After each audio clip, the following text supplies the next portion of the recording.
Hi friends, welcome to the Hot Educates SSC English previous year questions, idioms and phrases பார்த்துட்டு வரோம். All at sea. All at sea means very confused, unable to understand the situation. For example, I am all at sea in my new job. அப்படின்னா நான் வந்து new ஜாபில் இருந்ததுனால எனக்கு ஒன்றும் புரியலை, எனக்கு அடுத்து என்ன பண்ணணும் தெரியலங்கிறத all at sea அப்படிங்கிறது மீன் பண்ண. Second one, by fits and starts. ஒரு விஷயம் இர்ரெகுலராக நடந்துச்சு, ரொம்ப ரேராக நடந்ததுன்னா பை ஃபிட்ஸ் அண்ட் ஸ்டார்ட்ஸ் அப்படிங்கிறது யூஸ் பண்ணுவாங்க. For example, Rani has been working on my project in fits and starts. She needs to work on it consistently to complete the project on time.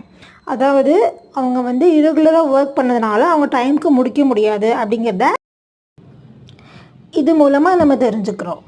Third one, face the music. Face the music அப்படிங்கிறது வந்து நம்ம செய்யக்கூடிய பேடான ஆக்ஷன்ஸ்க்கான விளைவுகளை நம்ம சந்திக்கணும் அப்படிங்கிறது தான் face the music. Accept the responsibility for something what we have done. இப்போ உங்கள் ஃப்ரெண்டு உங்கள்கிட்ட போய் சொல்கிறாங்க, அப்போ நீங்கள் அவங்கள வார்ன் பண்ணுறீங்க. You have to face the music. நீ இதுக்கான விளைவுகளை சந்திக்க வேண்டியிருக்கும் அப்படிங்கிறத சொல்கிறீங்க. Fourth one, flogging a dead horse. Dead ஹார்ஸை சவுக்கால் அடிக்கிறது. இது எதை மீன் பண்ணுது அப்படின்னா, ஒரு விஷயம் சக்ஸஸ் ஆகாது, அதில் எந்த விதமான ப்ராக்ரஸும் இருக்காது அப்படின்னு தெரிஞ்சோம் நாம் அதில் முயற்சி பண்ணிகிட்ருக்கோம் அப்படின்னா அதை தான் வந்து ஃப்ளாகிங் எ டெட் ஹார்ஸ் அப்படின்னு சொல்லுவாங்க.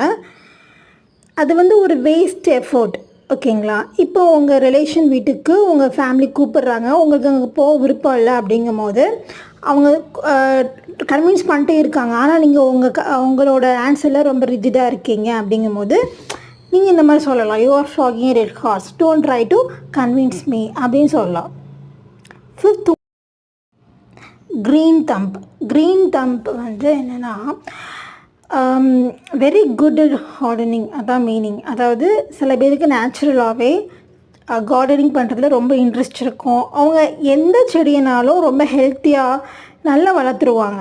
ஸோ அவங்களுக்கு வந்து நம்ம என்ன சொல்லலாம்னா க்ரீன் தம்ப் இருக்குது அப்படின்னு சொல்லலாம். For example, my mom has an unbelievable green thumb. She can grow any plants in a healthy way. I hope you understand all these idioms. Give your valuable feedback. Let's see you in our next video. Thank you. Bye.